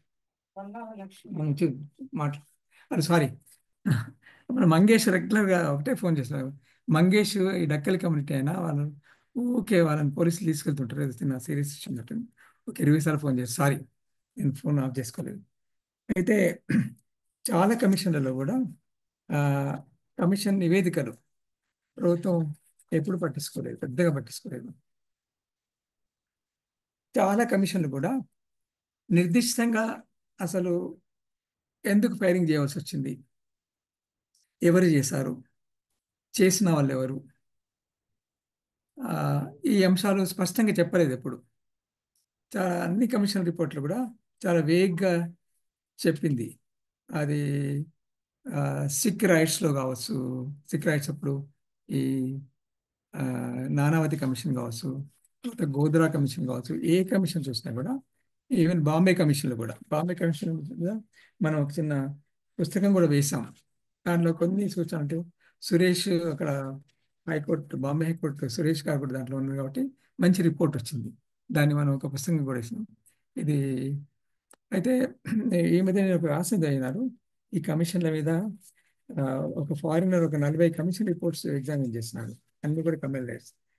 వాళ్ళు చెప్పింది ఏంటంటే, ఈ రిపోర్ట్స్ అన్నిట్లో కూడా ఆ, ఎక్కడ కూడా ప్రభుత్వం తప్పు చేసింది, ప్రభుత్వం ఏజెన్సీ పొరపాటు జరిగింది అనేది ఖచ్చితంగా చెప్పలేదు. ప్రభుత్వం రిపోర్ట్ల ఆధారంగా ఆ, ఏటి- యాక్స్- ఆ, యాక్షన్ టేకన్ అంటారు చూడండి, యాక్షన్ టేకన్, ఏటీఆర్. ఏటీఆర్ లెక్క లేదు. పార్లమెంట్లో పెట్టినారు చాలా సందర్భాల్లో, కానీ ఏటీఆర్లో అంటే దాని తర్వాత పార్లమెంట్లో నెక్స్ట్ సెషన్లో, పార్లమెంట్ కానీ అసెంబ్లీ కానీ నెక్స్ట్ సెషన్లో ఏటీఆర్ సబ్మిట్ చేయాలి. ఆ రిపోర్ట్ ఆధారంగా మేము ఇది చేసినాం అనేది. అది ఏ కేసులో కూడా జరగలేదు. చాలా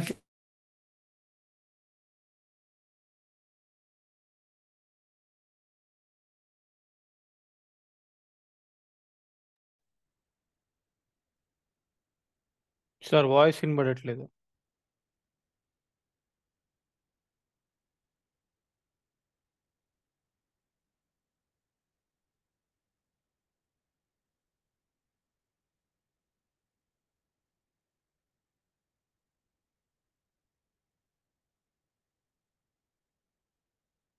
ఎవరికైనా వినిపిస్తుందా? నాకు ఒక్కనికే వినట్లేదు. నాకు కూడా వినిపించట్లేదు. Okay okay. లేదు, ఎవరికి వినిపించట్లేదండి.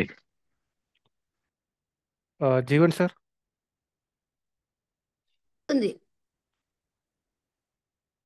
డిస్కనెక్ట్ అయ్యాడు sir, maybe he will reach. సార్కు సిగ్నల్ పోయి ఉంటుంది లేదా కరెంట్ పోయి ఉంటుంది. ఓకే ఓకే, ఒక 5 minutes చూస్తాం.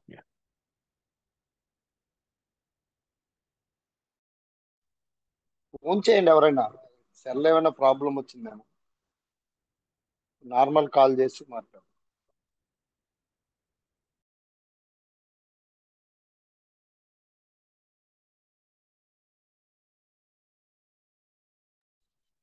సంజీవ్ గారు మీరు ఫోన్ చేయండి సార్కి.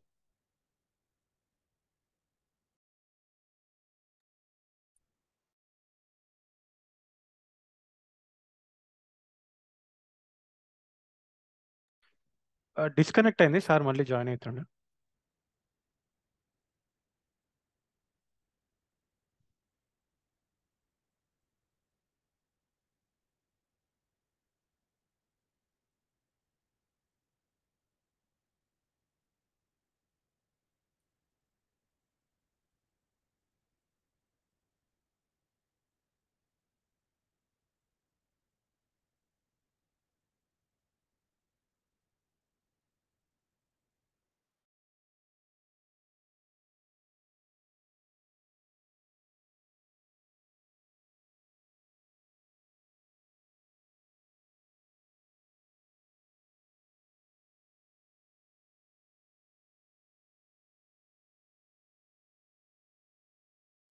డిస్కనెక్ట్ అయిందండి, మళ్ళీ జాయిన్ అవుతున్నారు సార్ జీవన్ గారు.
జీవన్ సార్ అన్మ్యూట్ చేసుకుని మాట్లాడండి. Okay, Yeah. సారీ, ఇది ఇక్కడ ప్రాబ్లం వచ్చింది ఇక్కడ. పర్లేదు పర్లేదు సార్. అది ఆ, నేను నానావతి కమిటీ గురించి చెప్తున్నాను, సిక్ రైట్స్ సంబంధించి. ఏ కమిటీ, ప్రతి కమిటీ అంటే 84 నుంచి మొన్నటి వరకు కూడా చాలా రిపోర్ట్లు వచ్చినాయి. కానీ అన్ఫార్చునేట్లీ 2700 మంది చనిపోతే ఒక 22 మందికి పనిష్మెంట్ పడింది, చిన్న పనిష్మెంట్. అది కూడా కమిషన్ రిపోర్ట్ల ఆధారం కాదు, వాళ్ళ ఫ్యామిలీస్ ఇండివిజువల్గా పెట్టుకుని ఉన్న. ఈ మధ్యనే ప్రతి ఒక్కరికి పనిష్మెంట్ పడింది. సజ్జన్ కుమార్కి చూసుకుంటారు.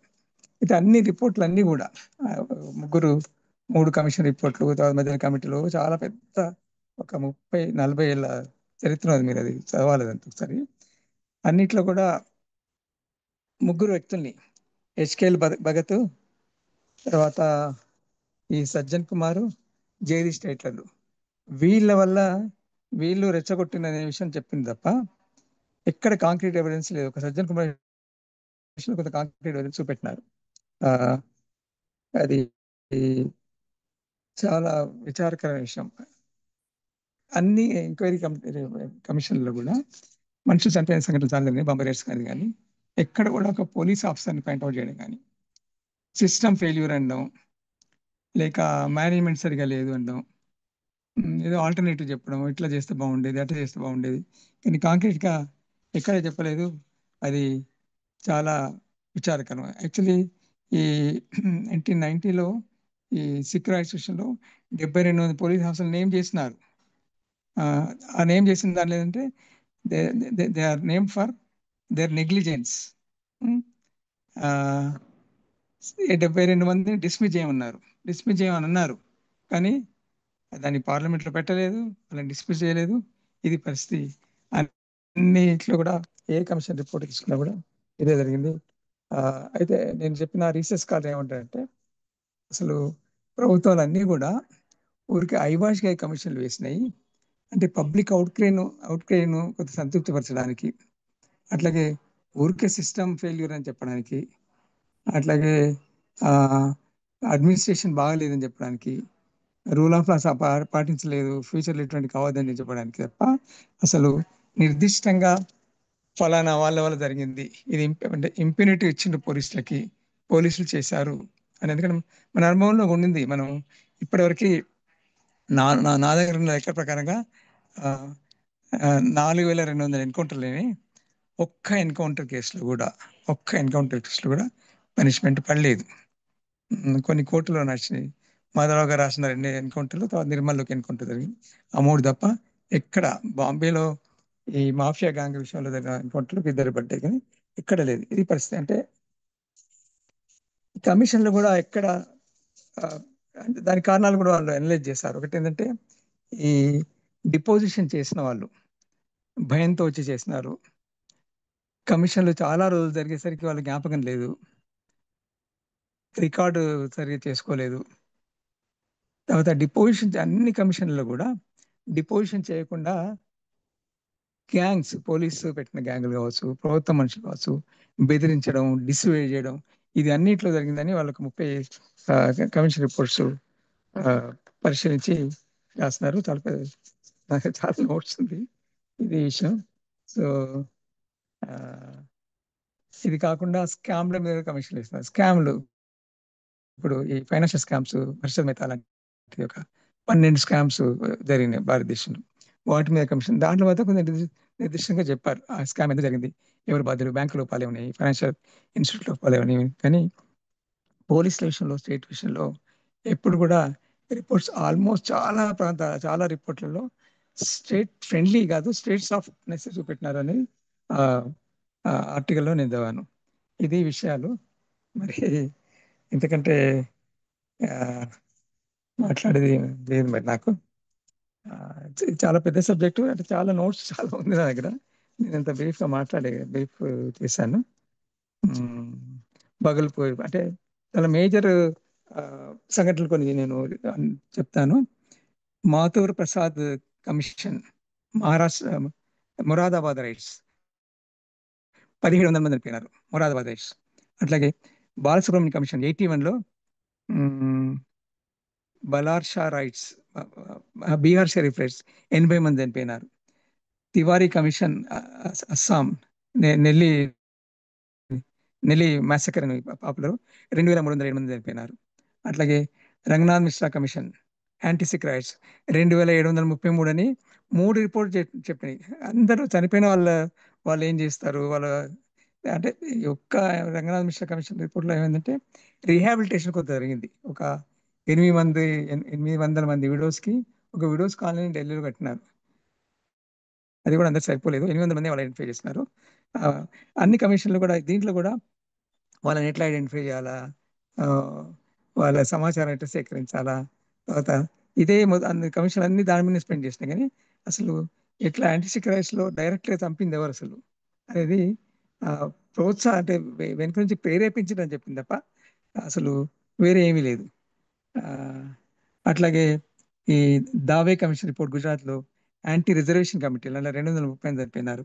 అట్లాగే ఆర్ఎన్ ప్రసాద్ కమిషన్ ఆ, బీహార్ దగ్లాపూర్లో 1000 మంది చనిపోయినారు. అక్కడ కమ్యూనల్ రైట్స్ అది.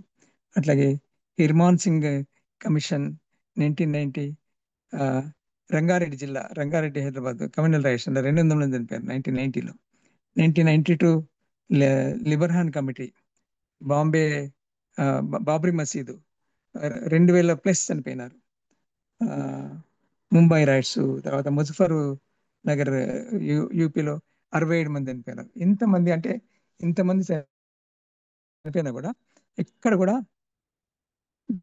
డైరెక్ట్ పోలీస్ ఆఫీసర్కి శిక్షలు ఎక్కువగా పడలేదు. పడ్డాయి అంటే లోయర్ లెవెల్ కానిస్టేబుల్కి, తర్వాత ఏఎస్ఐ లెవెల్ పడ్డాయి, కానీ ఒక డీజీపీని కానీ, ఒక ఐపీఎస్ ఆఫీసర్ కానీ, ఒక అసిస్టెంట్ కమాండెంట్ కానీ ఎక్కడ పనిచేయలేదు. ఇది చాలా విచారకరం. ఇది సరే, ఇది విషయం. హలో, వినపడుతుందా? యా వినిపిస్తుంది sir. Yeah thanks. Closing it here. మీరు ప్రశ్నలు ఉంటే అడగండి, చాలా ఉంటాయి ప్రశ్నలు. ఎందుకంటే నేను I could not put it in very proper manner, I believe. Sir మీరు స్టార్టింగ్ లో కమిషన్స్ కి డిఫరెన్సెస్ చెప్పేటప్పుడు చెప్పారు కదా, అంటే these are different commissions and permanent గా ఉండేటి వేరే అని. అవును, ఇప్పుడు అవును. శ్రీకృష్ణ కమిటీ అని ఒకటి వేశారు కదా తెలంగాణ టైంలో, అది కూడా దీని కిందకే చెందుతుందా అదే లేకపోతే అది? అదే మామూలు అదే తెలంగాణ సమస్య మీద వేసినారు అది. అంటే అట్లే దిస్ ఇస్ అదే సేమ్ కదా. Yeah okay Ramakrishna committee capital మీద వేసినారు. ఉమ్. అట్లాగే గిర్గ్లాని కమిటీ 610 జీవో ఇంప్లిమెంటేషన్ మీద వేసినారు. ఓకే ఓకే గిర్గ్లాని కమిటీ కూడా ఇంతకుముందే తెలంగాణ రాకముందే వెంగళరావు టైంలో అనుకుంటా గిర్గ్లాని మళ్ళీ ఇంకొక కమిటీ వేసినారు. ఏంటంటే ఈ ఫండ్స్ డైవర్షన్ బాగా జరుగుతుంది తెలంగాణ నుంచి, దాని మీద ఒక మంచి రిపోర్ట్ ఇచ్చినారు ఆయన. ఇట్లా ఇవన్నీ ఇష్యూస్ మీద వేసినాయి, పొలిటికల్ ఇష్యూస్ మీద వేసిన కమిషన్స్ ఇవన్నీ కూడా. వయలేషన్ ఆఫ్ రైట్స్ కాదు, అది కూడా వయలేషన్ ఆఫ్ రైట్స్ లార్జర్ అంటే వేరే కాంటెక్స్ట్ తెలంగాణ రైట్స్ వయలేట్ అవుతున్నాయి, డెవలప్మెంట్ ఇక్కడ కుంటుపడుతుంది అనే గిర్లాన్ని వేసినారు. 610 జీవో సరిగా ఇంప్లిమెంట్ కావడం లేదని చెప్పా ఉన్నాడు. గిర్లాని మొత్తం డీటెయిల్స్ దగ్గర చెప్పినాడు, ఏ డిపార్ట్మెంట్లో ఎంత ఉంది, ఆంధ్ర ఎక్కడ ఎంతమంది ఉన్నారు ఎంత చెప్పినాడు. ఆ కమిషన్స్ అట్లా చాలా కమిషన్స్ ఉన్నాయి. Okay okay thank you sir. ఇంకా ప్రశ్నలు ఏమన్నా ఉండేది ఉంటే anybody has any I questions? don't know whether they're happy with my presentation. I don't know. లేదు సార్, చాలా ఇన్ఫర్మేషన్ చెప్పారు, నాకైతే కంప్లీట్ న్యూ టాపిక్. నా దగ్గర ఉంది నోట్స్ చాలా, ఎప్పుడైనా కలిసినప్పుడు. చాలా నాస్టాలజిక్ గా ఉందండి అవన్నీ మీరు పాతవన్నీ ఆ, జ్ఞాపకం చేయటం. అవును, చాలా నేనైతే మొత్తం భార్గవ కమిషన్ ఇది. అయితే ఒక్క trend, can I add a few things అండి? ప్లీజ్ ఆ, అడగండి. ఏం లేదంటే మీరు చెప్తున్నప్పుడు గుర్తొస్తున్నవి నోట్ చేసుకున్నాను. ఇప్పుడు రమీజాబీ ఇన్సిడెంట్ జరిగినప్పుడు ఆవిడ టర్మ్స్ ఆఫ్ రెఫరెన్స్, ఈ సందర్భం కాదు ఇది, ఈ కమిషన్స్ మీద ఓకే. జరుగుతున్నాయి ఇదిగా. కానీ మీరు ఆ విషయం ఎత్తారు కాబట్టి మన సభ్యులు కొంత సెక్స్ వర్కర్స్ సంబంధించి ఒక టర్మ్స్ ఆఫ్ రెఫరెన్స్ లో ఆ అమ్మాయి అసలు సెక్స్ వర్కర్ అనే టర్మ్స్ ఆఫ్ రెఫరెన్స్ పెట్టారన్నారు కదా. అది ఆ రోజుల్లో అయితే సాధ్యమైంది, కానీ 80ల తర్వాత మనకి రేప్ లాస్ అమెండ్మెంట్స్ వచ్చినాయి. తర్వాత సుప్రీం కోర్టు కొన్ని తీర్పుల తర్వాత సెక్స్ వర్కర్స్ కూడా ఎప్పుడైనా వాళ్ళ బాడీలీ ఇంటెగ్రిటీని కూడా కాపాడి తీరాలి, వాళ్ళ దానికి భంగం కలగకూడదని చెప్పేసి కొన్ని తీర్పులు వచ్చినాయి. నేను చాలా లీగల్ పర్స్పెక్టివ్ తో మాట్లాడతానండి. కాబట్టి మీలాగా I can't get in to the అనుభవం నుంచి వచ్చింది కాదు, out of text book knowledge దాని నుంచి వచ్చే దాంతో సెక్స్ వర్కర్స్ సంబంధించి అది మార్పు వచ్చింది ఒకటి. ఆ బాడీలీ ఇంటిగ్రిటీ సెక్స్ వర్కర్స్ కూడా ఉందనేది. తర్వాత రెండోది కమిషన్ ఆఫ్ ఎంక్వైరీస్ సంబంధించి మనకి రాజ్యాంగంలో ఏం లేదు, కానీ 1952 యాక్ట్ ఒకటి ఉంది, కమిషన్ ఆఫ్ ఎంక్వైరీస్ యాక్ట్ ఒకటి ఉంది. సో ఆ యాక్ట్ కింద ఏ గవర్నమెంట్ అయినా, కేంద్ర రాష్ట్ర ప్రభుత్వాలు, అప్రాప్రియేట్ గవర్నమెంట్ ఎవరైనా ఎంక్వైరీ కమిషన్ కాన్స్టిట్యూట్ చేయొచ్చు. అది కాకుండా యాక్ట్ తో నిమిత్తం లేకుండా కూడా గవర్నమెంట్ ఎంక్వైరీస్ కి కాల్ ఫర్ చేయొచ్చు. అది చేసినప్పుడు ఏంటంటే వీటికి ఉండే పవర్స్ ఎట్లా ఉంటాయంటే, కమిషన్ ఆఫ్ ఎంక్వైరీకి ఉండే పవర్స్ మామూలుగా కోర్టులో జ్యుడిషియల్ ఆఫీసర్స్ కి ఏ పవర్స్ ఉంటాయో, సమన్ చేయటానికి, వారెంట్స్ ఇష్యూ చేయటానికి, ఇన్స్పెక్ట్ చేయడానికి డాక్యుమెంట్స్ అన్ని ఆ పవర్స్ అన్ని వీళ్ళకి కూడా ఉంటాయి, కమిషన్ ఆఫ్ ఎంక్వైరీకి కూడా ఉంటాయి. ఒక్కటి ఏంటంటే they fall short of what issuing rendering judgement తీర్పు ఇవ్వటం తప్ప మిగిలిన అన్ని విషయాల్లో కోర్టుకి ఎంత అధికారం ఉంటుందో కమిషన్ ఆఫ్ ఎంక్వైరీలో ఉండే అక్కడ కూర్చున్న వాళ్ళకి అంత అధికారం ఉంటుంది. ఇంకోటి అందుకనే ఆ అవకాశం ఉంది కాబట్టి ఆ ఫెసిలిటేట్ చేయగలిగారు కాబట్టి మనకి భార్గవ కమిషన్ లో కానీ ఇతరత్ర కానీ అంత పవర్ఫుల్ గా వాళ్ళు మనం ప్రెజెంట్ చేయగలిగాం. మన పాత్ర ఏంటి అక్కడ చేయగలిగేది ఏంటి, యాజ్ రైట్స్ యాక్టివిస్ట్ మనం చేయగలిగేది ఏంటి, ఇట్లా కమిషన్ ఆఫ్ ఎంక్వైరీ కాన్స్టిట్యూట్ చేసినప్పుడు ఉదాహరణకి అసలు మనం కమిషన్ ఆఫ్ ఎంక్వైరీ జరిపి తీరాలని వెంటనే ఏదైనా సంఘటన జరిగింది అనుకోండి, మొదటి demand one of the major demands general గా ఏం పెడతారంటే దీని మీద జ్యుడిషియల్ ఎంక్వైరీ జరిపించండి అని చెప్పేసి మనం కూడా ఒక్కోసారి పెడుతూ ఉంటాం. ఈ విషయంలో బాలగోపాల్ గారు చాలా ఆయన స్కెప్టికల్ గా ఉండేవాళ్ళు. ఎందుకంటే ఇప్పుడు ఏమవుతుందంటే ఇక్కడ కమిషన్ ఎంక్వైరీలో జరిగిన మనం డిపోజ్ చేస్తాం కదా, కోర్టులో ఎలా అయితే డిపోజ్ చేస్తాం, వెళ్ళి ఎగ్జామిన్ చేసి క్రాస్ ఎగ్జామినేషన్ అన్ని జరుగుతాయో కమిషన్ ఆఫ్ ఎంక్వైరీలో కూడా మీరు ఇందాక చాలా చక్కగా వివరించారు భార్గవ కమిషన్ తర్వాత రమీజాబీ ఇష్యూలో. అలాగా మొత్తం అవన్నీ రికార్డులోకి వెళ్ళిపోతాయి. ఆ రికార్డు ఏమవుతుందంటే ట్రయల్ జరుగుతుంది ఆ ఇష్యూలో. కమిషన్ ఆఫ్ ఎంక్వైరీలో వచ్చిన రికార్డ్స్ ని తర్వాత రెగ్యులర్ ట్రయల్లో ఆ విట్నెస్ వెళ్ళి ఆ సాక్షులు వెళ్ళి అక్కడ చెప్పేటప్పుడు ఏమవుతుందంటే ఇన్కన్సిస్టెన్సీస్ వచ్చేస్తాయి.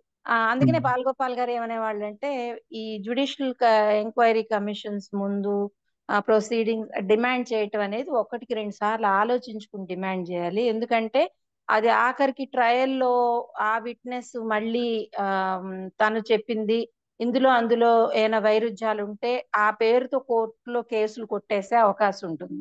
కాబట్టి మనం ఎప్పుడైనా ఏదైనా ప్రెస్ స్టేట్మెంట్ ఇచ్చినప్పుడు ఫ్యాక్ట్ ఫైండింగ్కి వెళ్ళి ఒక ప్రెస్ స్టేట్మెంట్ ఇచ్చినప్పుడు 1-2 సార్లు ఆలోచించుకుందాం కమిషన్ అసలు మనం డిమాండ్ చేద్దామా లేదా అని. అదొకటి. రెండోది ఏంటంటే పార్టిసిపేషన్, మీరు చాలా చక్కగా చెప్పారు కాబట్టి ఆ విషయాల్లోకి నేను ఇంకా అంతకన్నా వివరంగా వెళ్లాల్సిన అవసరం లేదు. మనకి అనేక విషయాల్లో ఎంక్వైరీ కమిషన్స్ జరుగుతుంటాయి. వాటి ముందు మనం వెళ్ళి మన స్టేట్మెంట్ ఇవ్వటం, మనం సాక్ష్యం చెప్పటం, లేకపోతే మనకు తెలిసింది మనం చెప్పటం అనేది పబ్లిక్ అది వాటిలో పార్టిసిపేట్ చేస్తూనే ఉన్నాం. అది మన అవసరాలను బట్టి మన అవకాశాలను బట్టి మనం చేయాలి. దీంట్లో ఇంకొకటి ఏంటంటే ఇందాక రోహిత్ అడిగాడు కొన్ని ఒక పర్టికులర్ ఇష్యూ బేస్డ్ గా కమిషన్ ఆఫ్ ఎంక్వైరీ వేయొచ్చు, లేదంటే ఒక పర్మనెంట్ గా కూడా ఒక కమిషన్ ని కాన్స్టిట్యూట్ చేయొచ్చు. ఉదాహరణకి ఎన్హెచ్ఆర్సి ఉంది, లేకపోతే నేషనల్ కమిషన్ ఫర్ విమెన్ ఉంది, బీసీ కమిషన్, ఎస్సీ కమిషన్. ఈ కమిషన్స్ అనేవి ఉంటాయి. ఇవి ఒక్కొక్క ఇష్యూ మీద స్పెసిఫిక్ గా ఒక కమిషన్ ఆఫ్ ఎంక్వైరీ కూడా జరపచ్చు. ఇప్పుడు ఎన్హెచ్ఆర్సి ఎక్స్ప్లెయిన్ చేశాను ఈ 2 కమిషన్స్ ముందు చెప్పాను.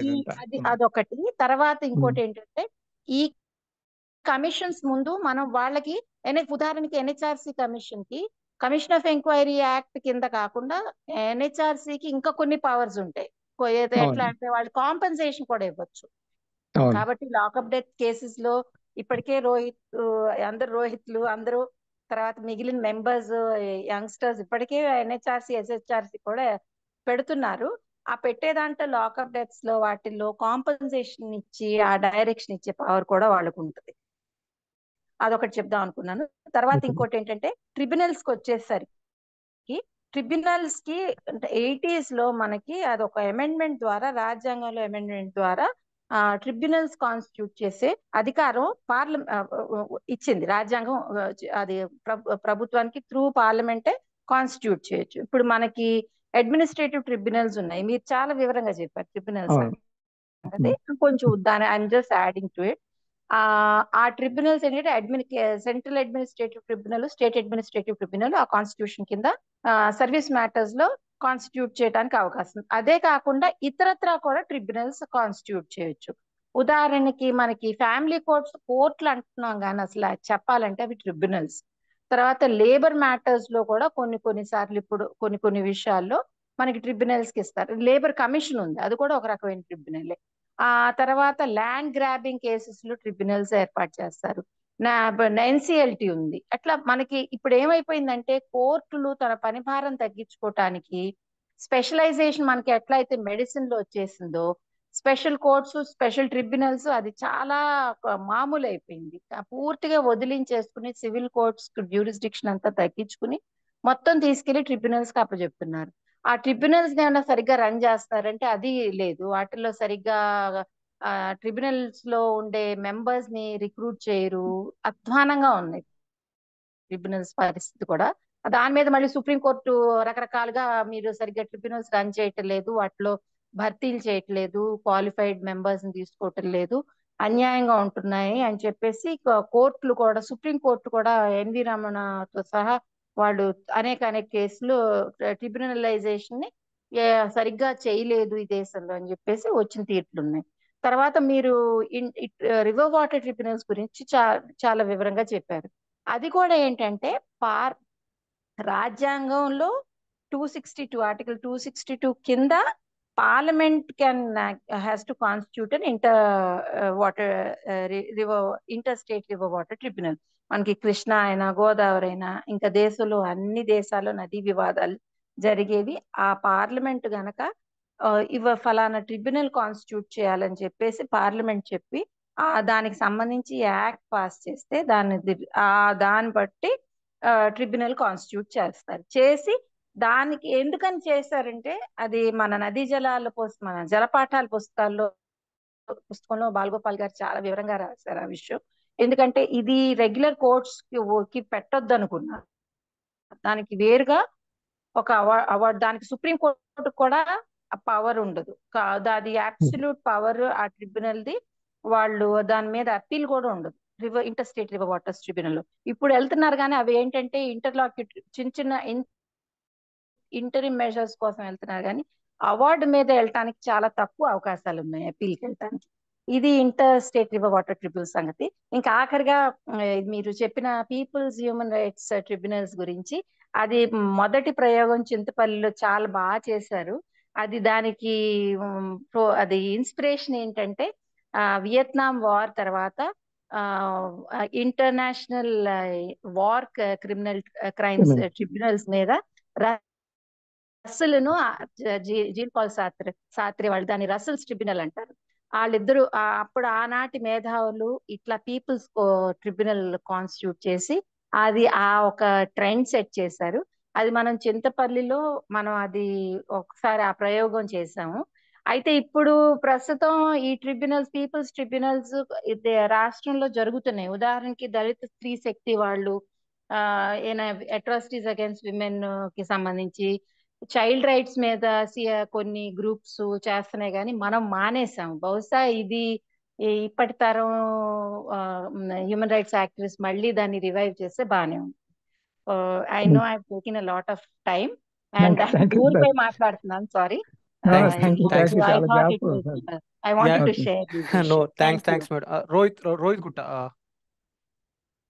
ఏం లేదు, ఇంకో రెండు. ఒకటి ఆల్రెడీ అన్వర్ గారు పెట్టారు, మన మిస్సింగ్ పర్సన్స్ గురించి టిఎల్ఎన్ రెడ్డి కమిషన్, వాకపల్లి ఘటన మీద నాగిరెడ్డి కమిషన్. అది తీసుకోలేనండి, నేను రాసుకున్నాను.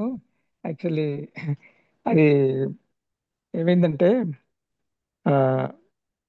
ఎన్టీఆర్ సీఎం ఉండగా ఇద్దరు మనుషుల్ని మిస్ చేశారు. రాయలింగ్ పేరు మర్చిపోయాను. వాళ్ళు హైదరాబాద్కి వచ్చారు. వాళ్ళు స్టేట్ కమిటీ మెంబర్స్ పార్టీలో. అప్పుడు మల్హర్ రావు అని ఒక మండల ప్రెసిడెంట్ ని కిడ్నాప్ చేశారు. హలో వింటున్నా? హలో, ఐలయ్య రాజలింగు. అప్పుడు దాని మీద బాగా ప్రెషర్ వచ్చింది గవర్నమెంట్ మీద. అప్పుడు ఈ టిఎల్ఐడి కమిషన్ ముందు వాళ్ళిద్దరి కోసమే వేశారు. దానికోసం చాలా వర్క్ చేశాం, వసంత గారికి తెలుసు. మొత్తం అన్ని తెలంగాణ జిల్లాలు తిరిగి డిపోజిషన్స్ అయితే ముందు ఇద్దరి కోసం వేశారు. దాని తర్వాత మళ్ళీ మనం ఇంకా 38 అనుకుంటా, 40 ఇంకా 38 కేసులు కూడా దానికి రిఫర్ చేయడం ఇస్తే గవర్నమెంట్ 38 రిఫర్ చేసింది. దాని మీద చాలా వర్క్ చేస్తాం. టిఎల్ రెడ్డి గారు ఒకసారి విజయవాడలో కూడా కూర్చున్నారు, ఇక్కడ చాలా రెగ్యులర్గా పనిచేస్తున్నాం. తర్వాత మధ్యలో గులాం రసూల్ ఎన్కౌంటర్ జరిగింది, బాగా ఒత్తిడి వచ్చేసరికి ప్రభుత్వం దాన్ని కూడా ప్రిఫర్ చేసినారు, మధ్యలో ఆయన ఆపి గులాం రసూల్ ఎంక్వైరీ కూడా చేసినారు. అయితే టిఎల్ రెడ్డి కమిషన్లో మనం చాలానే పనిచేసాము, కానీ ఎందుకో చాలా అసంతృప్తి ఉంది. దాంట్లో మనకి 42 కేసులు చాలా డీటెయిల్గానే సబ్మిట్ చేస్తాం అఫిడవిట్లో. ఒక 5 అనుకోండి, 6 ప్రైమాఫేసి ఉందని చెప్పాడు ఆయన. ఈ 6 కేసులు మాత్రమే ప్రైమాఫేసి ఉంది అని అంటే, మరి దాన్ని అసెంబ్లీలో పెట్టారా? ప్రైమాఫేసి ఉంటే గవర్నమెంట్ దాన్ని తీసుకొని మళ్ళీ వాళ్ళ మీద కేసులు పెట్టాలి, 6 పోలీసుల మీద ప్రాసిక్యూట్ చేయండి అని టిఎల్ రెడ్డి చెప్పాడు, ఒక 6 కేసులు. తర్వాత మనం చాలాసార్లు స్టేట్మెంట్ ఇచ్చాము, ఒకసారి చీఫ్ సెక్రటరీని కలిసాము, నేను వాళ్ళు అది ఆర్డర్ చేయండి అని, ఏమీ కాలేదు, అది అట్లాగే ఉండిపోయింది. టిఎల్ రెడ్డి చాలా డిసప్పాయింట్ చేసినాడు, అసలు ఎంత వర్క్ చేస్తామో టిఎల్ రెడ్డి కమిషన్ కోసం. ఆ కాంటెక్స్లోనే నన్ను ఎల్బీ కాలేజ్ నుంచి ఏవి కాలేజ్ తీసేశారు గులాం రసూల్ ఇష్యూలో. వాళ్ళు జీవన్ 2 ఎన్కౌంటర్ దగ్గర రాశాడు. ఎందుకంటే షారాజ్పేట అనే గ్రామం మా చైర్మన్ ఊరు, ఆ ఊరి అబ్బాయిది, వాళ్ళకు నోటీసులు పోయినాయి. సరే, ఎందుకంటే చంపిన ఆయన రామరెడ్డి అని మా చైర్మన్ అల్లుడు. ఇవన్నీ బయటకు వచ్చేసరికి వాళ్ళకి కొంచెం డిస్టర్బ్ అయినా. అది ఎందుకో అటు ఎల్ఎల్ కమిషన్ మనం పెద్దగా చాలా ట్రై చేసాము. అదొకటి హ్యూమన్ రైట్స్ కమిషన్ వచ్చినప్పుడు కూడా, నేషనల్ హ్యూమన్ రైట్స్ కమిషన్ 94లో వచ్చినప్పుడు ఈ మిశ్రా రావడం కూడా చాలా బాగా చేసాం. అది కూడా చాలా బాగా, అసలు ఎవిడెన్స్ సేకరించడం, వాళ్ళు ప్రవేశపెట్టడం, పోలీసులు అడ్డుకోవడం. దినకర్ ప్రసాద్ ఒక ఎవిడెన్స్ ని బెదిరించిలో తీసుకెళ్తుంటే నేను వెంటనే బాలగోపాల్ చెప్తే, బాలగోపాల్ వెంటనే ఆయనకు ఇష్టాకి చెప్తే పిలిచి నిలబెట్టినాడు. నిలబెట్టి గంట సేపు నిలబడి ఉన్నాడు ఆయన. Please stand out side for 1 hour నిలబెట్టినాడు ఆయన. డేజ్ ఇంటెలిజెన్స్ అప్పుడు ఆయన అంత అటువంటి చూసాం మేము. రైట్. Thanks sir. సారీ, అంటే 3 minutes ఉంది, 8:30కి ఆటోమేటిక్గా ఓకే. క్లోజ్ అయిపోతుంది. ఎనీ క్లోజింగ్ కమెంట్స్ ఆర్ ఏదన్నా యాడ్ చేయాలనుకుంటారా ఎవరన్నా? లాస్ట్ క్వశ్చన్ ఆర్ సార్, ఇప్పుడు నాకు ఒక డౌట్ ఏంటిదంటే, కమిషన్స్ ఎంక్వైరీలో ఉండంగా, రన్నింగ్ లో ఉండంగా గవర్నమెంట్